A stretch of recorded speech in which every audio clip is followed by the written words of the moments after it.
নমস্কাৰ, এই মুহূৰ্তত আহি পৰিছে অসমবাসী ৰাইজখনে কেইবাটাও গুৰুত্বপূৰ্ণ খবৰ। অসমৰ লাখ লাখ ধনী দুখীয়া পৰিয়ালৰ বাবে এটা ডাঙৰ খবৰ। অৰ্থাৎ অৰুণোদয় আঁচনিৰ 8,000 টকা নিদিয়ে, ইয়াৰ পৰিৱৰ্তে দিব 9,000 টকা 10 মাৰ্চ তাৰিখে। কিন্তু এই টকা কোনসকল মহিলাই লাভ কৰিব? লগতে মুখ্যমন্ত্ৰী ডক্টৰ হিমন্ত বিশ্ব শৰ্মাই আজি 11টাকৈ বৃহৎ মন্তব্য কৰিলে আৰু PM কিষাণ যোজনাৰ 22 নম্বৰ কিস্তি ধন কেতিয়া দিব আৰু কোনে কোনে লাভ কৰিব? লগতে 22 নম্বৰ কিস্তি ধন দিব 4,000 টকা। কিন্তু এই 4,000 টকা লাভ কৰিব হ'লে কৃষকসকলে বিশেষ কেইটামান কাম কৰিব লাগিব। সবিশেষ জানিব এইটো ভিডিঅ'ৰ মাধ্যমত। গতিকে ভিডিঅ'টো সম্পূৰ্ণকৈ চাওক আৰু ভালদৰে বুজি লওক। তবলক ভিডিঅ'টো আৰম্ভ কৰোঁ। আৰু আজিৰ প্ৰথমটো খবৰ হৈছে ৰাজ্যৰ লাখ লাখ মহিলাৰ বাবে এটা ডাঙৰ খবৰ। অৰ্থাৎ অৰুণোদয় আঁচনিৰ টকা 9,000কৈ দিব। 8,000কৈ দিয়াৰ কথা আছিল যদিও নতুন এটা আপডেট দিছে, আপডেটটো চাই লওক। 10 মাৰ্চত ৰাজ্যৰ মহিলাসকলৰ বেংক একাউণ্টত সোমাব 9,000 টকা। মুখ্যমন্ত্ৰী ডক্টৰ হিমন্ত বিশ্ব শৰ্মাই বৃহৎ মন্তব্য কৰিলে। 20 ফেব্ৰুৱাৰী নহয়, 10 মাৰ্চত ৰাজ্যৰ লাখ লাখ মহিলাৰ একাউণ্টত সোমাব চৰকাৰী টকা। বিহুৰ পূৰ্বে মহিলাসকলে লাভ কৰিব 9,000কৈ টকা। অৰুণোদয় আঁচনিক লৈ মুখ্যমন্ত্ৰী ডক্টৰ হিমন্ত বিশ্ব শৰ্মাই ডাঙৰ ঘোষণা কৰিলে। অৰ্থাৎ পূৰ্বে কৈছিলে 8,000কৈ দিব বুলি। 20 ফেব্ৰুৱাৰী তাৰিখে অৰুণোদয় আঁচনিৰ 8,000 টকাকৈ ধন বিতৰণৰ দিন ঘোষণা কৰিছিল মুখ্যমন্ত্ৰীগৰাকীয়ে। লগতে এই টকা দিব 10 মাৰ্চতে, অৰ্থাৎ 10 মাৰ্চত লাভ কৰিব 9,000 টকা। 8,000 টকাৰ পৰিৱৰ্তে একেলগে 9,000 টকা জমা হ'ব মহিলাসকলৰ বেংক একাউণ্টত। অৰুণোদয় আঁচনিৰ ধন বিতৰণক লৈ মুখ্যমন্ত্ৰী ডক্টৰ হিমন্ত বিশ্ব শৰ্মাই আজি বৃহৎ মন্তব্য কৰিলে। ইতিমধ্যে সাজু কৰিছে নতুনকৈ তালিকা। অৰ্থাৎ যিসকলৰ নাম থাকিব তেওঁলোকে লাভ কৰিব 9,000 টকা 10 তাৰিখে। এইবাৰ কোনো মহিলাই লাভ নকৰে অৰুণোদয় আঁচনিৰ জৰিয়তে 1,250 টকা। বহাগ বিহুৰ পূৰ্বে লাখ লাখ মহিলাই লাভ কৰিব এই বিশেষ 9,000 টকাৰ টোপোলা। ৰাজ্যৰ লাখ লাখ মহিলালৈ মুখ্যমন্ত্ৰীয়ে দিলে ভাল খবৰ। অৰ্থাৎ ৰাজ্যৰ মহিলাসকলে 10 মাৰ্চত লাভ কৰিব 9,000 টকা। নতুন পুৰণি তালিকাভুক্ত সকলো মহিলাই পাব এই ধনৰাশি। আপুনি অৰুণোদয় আঁচনিত নতুন নে পুৰণি হিতাধিকাৰী? অৰ্থাৎ যদি নতুন হয় বা পুৰণি হয় তেনেহ'লে কেইবাটাও ডাঙৰ আপডেট আহিছে। পুৰণি হিতাধিকাৰীসকলে ধন কণ্টিনিউ পাই থাকিবলৈ কৰিব লাগিব বিশেষ কেইটামান কাম। লগতে নতুনসকলৰ বাবেও আছে নতুন নিয়ম। অৰুণোদয় আঁচনিৰ লাখ লাখ হিতাধিকাৰীসকলে শীঘ্ৰেই আপডেট কৰক KIC আপডেট নকৰিলে কিন্তু নাপাব 9,000 টকা। KIC আপডেট নাথাকিলে আপোনালোকৰ বেংক একাউণ্টত চৰকাৰী টকাটো দিলেও আপোনালোকৰ বেংক একাউণ্টত নোসোমাব। অৰুণোদয় আঁচনিৰ ধন নিয়মীয়াকৈ পাই থাকিবলৈ বেংক একাউণ্টটো ঠিক হৈ থাকিব লাগিব।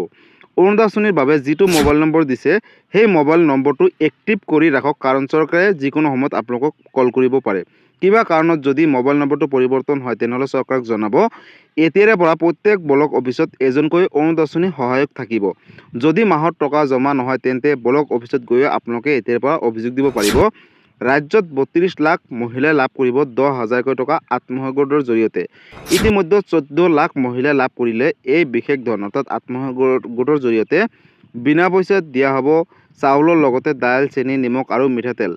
ছোৱালীক পঢ়োৱাৰ খৰচ, ল'ৰাক পঢ়োৱাৰ খৰচ, দুখীয়াৰ চিকিৎসা, অৰুণোদয় আঁচনি, বৃদ্ধ পেঞ্চন, বিধৱা পেঞ্চন। লগতে মুখ্যমন্ত্ৰীয়ে 11টাকৈ বৃহৎ মন্তব্য কৰিলে। বিনা পইচাত দিয়া হ'ব চাউলৰ লগতে দাইল, চেনি, নিমখ আৰু মিঠাতেল। দুখীয়াৰ চিকিৎসাৰ বাবে 5 লাখ টকাৰ বিনামূলীয়া চিকিৎসা সেৱা ইতিমধ্যে এইখন চৰকাৰে আগবঢ়াই আছে। লগতে অৰুণোদয় আঁচনি, বৃদ্ধ পেঞ্চন, বিধৱা পেঞ্চনৰ পৰা আৰম্ভ কৰি জনতাৰ বহু কাম ইতিমধ্যে এই চৰকাৰখনে কৰিছে। আৰু এই কথা মুখ্যমন্ত্ৰী ডক্টৰ হিমন্ত বিশ্ব শৰ্মাই বৃহৎ মন্তব্য তথা প্ৰতিশ্ৰুতি আগবঢ়াইছে ৰাজ্যবাসীক। গতিকে ৰাজ্যৰ লাখ লাখ দুখীয়া দৰিদ্ৰ পৰিয়ালৰ বাবে এটা ডাঙৰ খবৰ।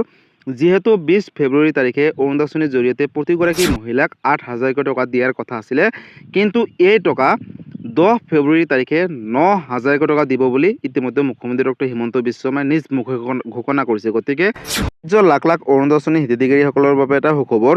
যদি আপুনি অৰুণোদয় আঁচনি নতুন নে পুৰণি হিতাধিকাৰী, যদি নতুন হয় তেনেহ'লে আপোনালোকে এই বেংকৰ KIC আপডেট কৰক, মোবাইল নম্বৰ এক্টিভ ৰাখক। অথবা যদি আপুনি অৰুণোদয় আঁচনিৰ পুৰণি হিতাধিকাৰী হয়, যেনেকৈ অৰুণোদয় আঁচনি 1.0 বা 2.0 বা 3.0ৰ জৰিয়তে যদি হিতাধিকাৰী হয়, তেন্তে আপোনালোকে কিন্তু এই বিশেষ কামকেইটা কৰক। যেনেকৈ বেংক একাউণ্টৰ সৈতে আধাৰ কাৰ্ড লিংক ৰাখক, লগতে KIC আপডেট কৰক। আৰু যদি মোবাইল নম্বৰটো এক্টিভ নাই তেনেহ'লে আপোনালোকে মোবাইল নম্বৰটো এক্টিভ কৰি ৰাখক, কাৰণ যিকোনো মুহূৰ্তত চৰকাৰে আপোনালোকক ফোন কৰিব পাৰে বা মেছেজ দিব পাৰে যে আপোনালোকে ইমান তাৰিখে এই টকাটো পাব। অৰ্থাৎ অহা 10 মাৰ্চত আপোনালোকে ৰাতিপুৱা 10 বজাৰ লগে লগে নিজৰ বেংক একাউণ্টটো চেক কৰিব আৰু পুটুং কৰি 9,000 টকা সোমাব বুলি মুখ্যমন্ত্ৰী ঘোষণা কৰিছে। গতিকে ৰাজ্যৰ লাখ লাখ মহিলাৰ বাবে এইটো এটা ডাঙৰ আপডেট আছিলে। আৰু আজিৰ পৰৱৰ্তী আপডেটটো হৈছে PM কিষাণ যোজনাৰ 22 নম্বৰ কিস্তি ধনক লৈ নতুন এটা আপডেট আহিছে। পোনপ্ৰথমতে আপডেটটো এবাৰ চাই লওক। ফেব্ৰুৱাৰী বা মাৰ্চত কৃষকসকলক উপহাৰ দিব কেন্দ্ৰীয় চৰকাৰে, কিন্তু এই বিশেষ কাম নকৰিলে বন্ধ হ'ব আপোনাৰ PM কিষাণ যোজনাৰ ধন। PM কিষাণ যোজনাৰ 22 নম্বৰ কিস্তি ধনক লৈ আহি গ'ল এটা বিগ আপডেট। ফেব্ৰুৱাৰী মাহৰ শেষৰ ফালে বা মাৰ্চ মাহৰ প্ৰথমতে লাভ কৰিব 22 নম্বৰ কিস্তি ধন। তাৰ বাবে আজিয়ে পৰীক্ষা কৰক PM কিষাণ যোজনাৰ অফিচিয়েল ৱেবছাইটত গৈ। দেশৰ কোটি কোটি কৃষকৰ ইতিমধ্যে অপেক্ষাত আছে PM কিষাণ যোজনা 22 নম্বৰ কিস্তি ধনৰ বাবে। ধন মুকলিৰ পূৰ্বে জানি লওক বহুকেইটা গুৰুত্বপূৰ্ণ নিয়ম, অৰ্থাৎ নতুন কেইবাটা নতুন নিয়ম আনিছে। অন্যথা যদি এই কাম নকৰে বঞ্চিত হ'ব 22 নম্বৰ কিস্তি ধনৰ পৰা। কৃষকসকলে আধাৰ কাৰ্ডৰ সৈতে EKYC আপডেট কৰিব লাগিব। PM কিষাণৰ পৰ্টেলৰ জৰিয়তে কৰিব পাৰিব EKYC আপডেট। আৰু এই কথা ইতিমধ্যে ঘোষণা কৰিছে চৰকাৰে। লগতে আজিয়ে যাওক আপোনাৰ সমীপৰ CHC কেন্দ্ৰলৈ। আপোনাৰ বেংক একাউণ্টটো আধাৰৰ সৈতে সংযোগ কৰি থাকিব লাগিব, তেতিয়াহে আপোনালোকে 22 নম্বৰ কিস্তি ধন লাভ কৰিব। আপোনাৰ মাটিৰ তথ্য পৰ্টেলত সঠিকভাৱে অন্তৰ্ভুক্ত থাকিব লাগিব। প্ৰথমতে যাওক অফিচিয়েল ৱেবছাইট pmkisan.government.in অফিচিয়েল ৱেবছাইটত গৈ নাও ইয়ৰ ষ্টেটাছত বিকল্পত এবাৰ ক্লিক কৰিব। ক্লিক কৰাৰ পিছত আপোনাৰ পঞ্জীয়ন নম্বৰ বা মোবাইল নম্বৰ দি তালিকাত চাব পাৰিব আপোনাৰ যোগ্যতা আছে নে নাই। যদি আপুনি এগৰাকী বা এজন যোগ্য হিতাধিকাৰী হয় PM কিষাণ যোজনাৰ বাবে, তেনেহ'লে কিন্তু নিশ্চয় আপোনালোকে লাভ কৰিব 4,000 টকা। অৰ্থাৎ 4,000 টকা লাভ কৰিব কোনে কোনে, বা 2,000 টকা কোনে কোনে লাভ কৰিব। চাওক বন্ধুসকল, ইতিমধ্যে কেন্দ্ৰীয় চৰকাৰে বছৰি 3টাকৈ ইনষ্টলমেণ্টৰ জৰিয়তে 6,000 টকা প্ৰেৰণ কৰি আহিছিলে। কিন্তু এই টকাটো 12,000 টকালৈ বৃদ্ধি কৰিবলৈ ইতিমধ্যে কেন্দ্ৰীয় বিত্তমন্ত্ৰী নিৰ্মলা সীতাৰামনে কেবিনেটত উত্থাপন কৰিছে। যদি আহিবলগীয়া সময়ত 12,000 টকা কৰে, তেনেহ'লে এটা কিস্তিৰ জৰিয়তে আপোনালোকে লাভ কৰিব 4,000 টকা। কিন্তু বৰ্তমান 22 নম্বৰ কিস্তি ধন কিন্তু আপোনালোকে 2,000 টকা লাভ কৰিব। কাৰণ এতিয়ালৈকে চেংচন হোৱা নাই যে বছৰি 12,000 টকা দিয়াৰ কথা। যদি আহিবলগীয়া সময়ত 12,000 টকা দিয়ে, তেন্তে মই এটা ভিডিঅ' বনাম, আপোনালোকে তাৰ বাবে চেনেলটোৰ লগত জড়িত হৈ থাকিব, লগতে সবিশেষ আপডেটসমূহ পাই থাকিব। যদি কিবা কাৰণত আপোনালোকে 21 নম্বৰ কিস্তি ধন পোৱা নাছিলে, তেনেহ'লে দুটা কিস্তি থাকিলে লাভ কৰিব 4,000 টকা, আৰু যদি এটা কিস্তি থাকে তেনেহ'লে অকল 2,000 টকাই লাভ কৰিব।